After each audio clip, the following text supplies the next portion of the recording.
Hi, this is Doug, and I want to welcome you to this three-part video blog series on marching band rehearsal techniques. I'm excited to share this information with you. This isn't anything that um, I can take full credit for. All right, this is stuff I've learned from other people through my years of experience. I hope that you maybe pick up one thing that you can use. All right, have a great day. This is the last portion in a three-part series on marching band rehearsal techniques. Part one, we looked at all the organizational things, overall timeline of the season and rehearsals, and then looking at structure of rehearsal itself.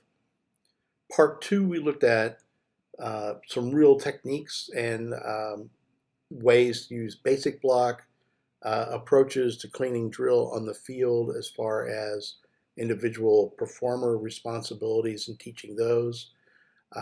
And in this next portion, we're going to be looking at blending the two. So taking music and the visual and putting them together to get our production. If you haven't had the opportunity to watch portions one and two, I would suggest you do that before viewing the rest of this particular discussion.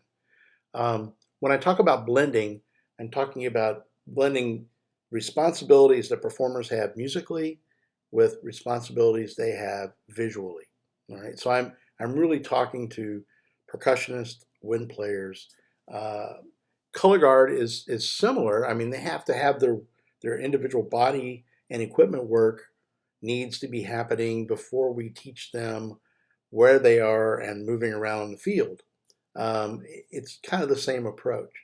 But for blending to work, when I talk about blending, the performer has to first have a good grasp on both the music and the movement. And uh, I'm talking about basics, how we move as performers, and as well as the dots. Because of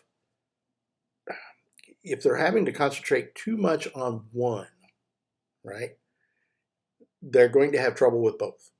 So we have to get both of those parts working really well individually, and then we can blend them together. So we start to looking, the performer starts looking at things like, all right, when I play this music, this is the movement I do. I'm in this line during this phrase. I'm doing this body work when I play this particular phrase. So we're going to be looking at music memorization first. Okay, different approaches to this. And over the years, I've asked students, how do you memorize? You know, I ask them, do you picture the music in your mind's eye as you play it? Do you audiate it? Do you hear it in your part in your head? Is it all muscle memory? Are you just memorizing the sequences of fingering slide positions? You know, what are you? How are you going about that? And right off the bat, again, just like in part one, time is the most important thing we have, most valuable thing. So nothing replaces time spent with the music and ensemble and individual practice above all. All right. But approaches chunking. All right. We play this one chunk, we play it several times. We play this other chunk several times. We add them together. And I have Ensemble Game listed on here. I honestly, when I put this keynote together, I don't remember what Ensemble Game is. But I will tell you that anything you make into a game will help students memorize. It'll remember things. It will help. It will have a real impact. So if you come up with an ensemble game for memorization, please send it to me.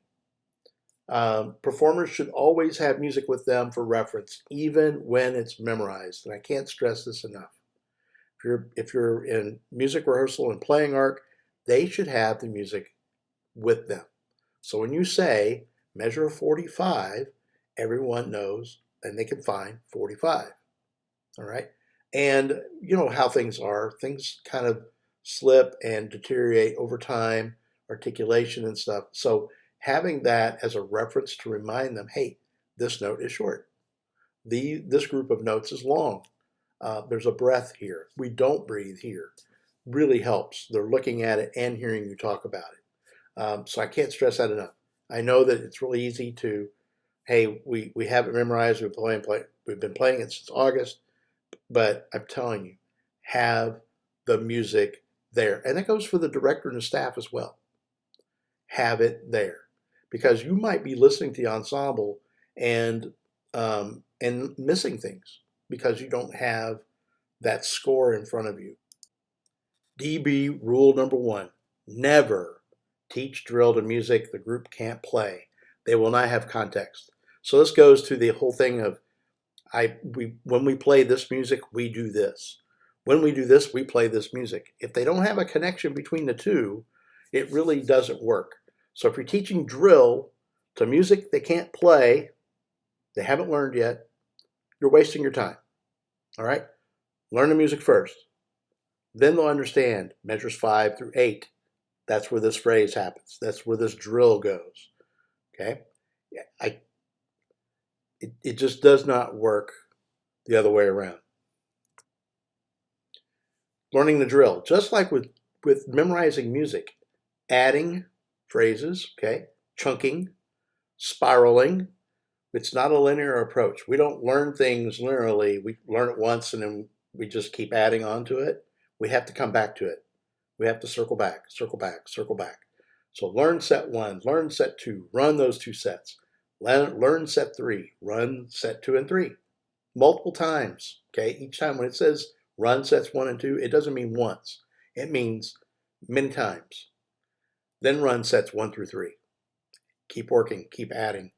Identify specific scenes where the drill can be divided into logical sections, usually around standfast or holds, tempo changes, etc. So a lot of times your drill will be paced. We may have 5 sets in a row, and then we'll have a standfast.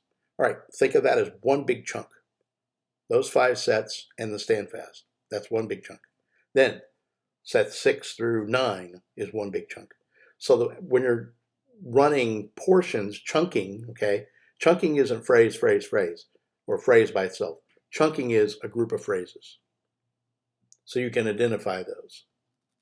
A byproduct of using that approach, learn set 1, learn set 2, rep, and then run those, rep them, and then identifying the seams and chunking, is that reps build muscle memory, and that is really important in learning drill. That's what it's all about. It's all about the reps. When I talk to directors of highly successful groups, that's one of the first things they talk about. They talk about you have to have the reps. You have to have the reps. That's all I hear. All right? Some more blending concepts. Playing long tones and scales while marking time. Start there. We're just going to move our feet and play. Okay, now it sounds like a beginner thing, but when you bring your students back for every year of marching, they've been away for a while, have been doing it for a while, you need to start there again. Okay, so again, we're blending visual with what we do musically. Playing long tones and scales while moving in basics block. Working for the smooth sound so we don't hear our feet through our sound. All right, we sound the same when we're moving as we do when we're standing still. That's the goal. That is the goal. Tracking. So this is playing musical phrases in the basic block. Some people like to do this around the track at their field. You could do it in the parking lot. You could do it on your field. You could do it anywhere. All right. Set the block. We're going to march measures 5 through 8. Here we go. Have the met going. Have the drum line tap off. Whatever. You play that phrase. You do it over and over again. It does a couple of things. It helps the students identify the phrases. They know 5 through 8 is a visual phrase. Even before they learn the drill, you could do this. They've learned the music pretty well. We're going to go out. We're going to track it. We're going to play phrases. So then when you start putting the show on the field and you say, go from set 2 to set 3, that's measures 5 through 8. They go, oh, yeah, that's right. That's the phrase we played. And then they understand the visual phrase along with the musical phrase. Singing parts while marching the drill. You save the chops. I love this. It's a great way to work right there. And, you can start working this whole audiation thing. I can replicate my part vocally. And you can go as far with it as you want. You want people to sing the actual pitch? Maybe not. But having those sing their parts demonstrates they know their music. at least they know what it sounds like. Play a phrase in place a couple of times, then march and play the phrase in the drill. So this kind of goes along with chunking again, phrase, phrase, phrase. And this is really good, especially if it's a pretty complicated phrase of music. If the music is really involved, I highly recommend that. In closing, bands should always play at least as well as they march. Don't ever march better than you play. Okay? Clean drill moves in 4-count increments. So this will develop the pictures between the pictures. So clean the drill in 4 counts. So if it's a 16-count move, let's see the first 4. I want you to stay open, freeze on 4. All right, look at alignment, look at spacing. All right, here we go. Here's counts 5 through 8. Especially watching a picture evolve, any kind of a flex that you have, okay, it's a really great approach.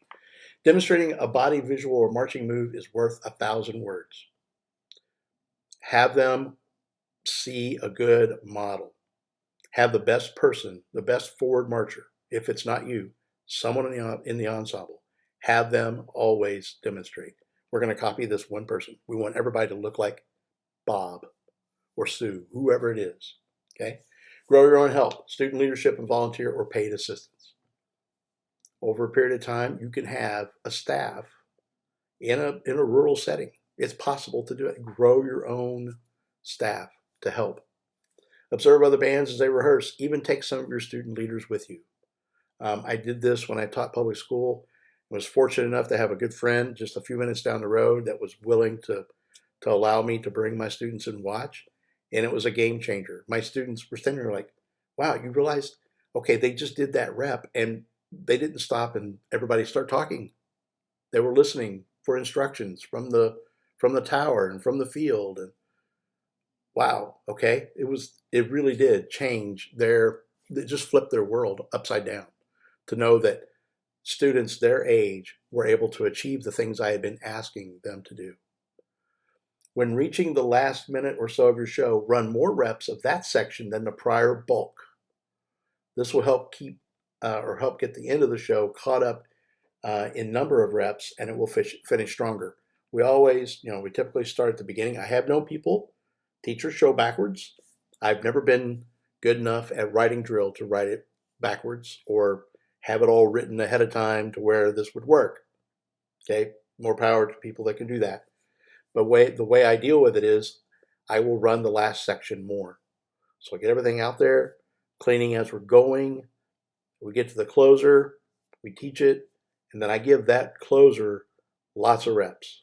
Lots and lots of reps to get it caught up with what we've been doing the weeks prior. I hope that you find this series helpful. Please leave me a comment or if you have any ideas. If you have an idea for an ensemble game, I'd like to hear about it. But I always love to hear from people that read my blog or watch these videos. Thanks, everybody. Peace out.